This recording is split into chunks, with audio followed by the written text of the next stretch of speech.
दहशतवादी AK-47 आणि M4 रायफलसह 20-22 तास चालत पैसरन घाटीमध्ये पोहोचले। पहलगाम हल्ल्याबाबत सूत्रांची माहिती। अतिरेकी दुकानांच्या ठिकाणी थांबल्याची माहिती एनआयए तपासामध्ये समोर।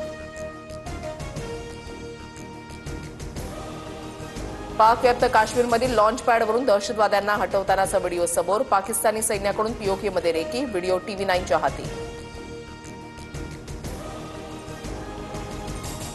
पाकिस्तानी नागरिकांच्या विजाची मुदत संपली। भारतामध्ये थांबलेल्या पाक नागरिकांना 3 वर्ष तुरुंगवासासह 3 लाखांचा दंड होऊ शकतो। अटारी बॉर्डरवरून आतापर्यंत 531 पाकिस्तानी नागरिक भारतातून परतले।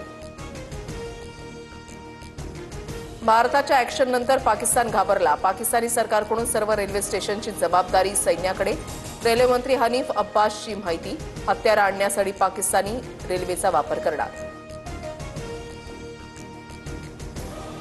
भारतीय नौदलाकडून अरबी समुद्रात अँटीशिप चाचणी सुरू। समुद्रातून दूरवर हल्ला करणाऱ्या क्षेपणास्त्रांचा सराव। देशाची सुरक्षा करण्यासाठी सर्वतोपरी कार्यतत्पर असल्याची नौदलाची भूमिका।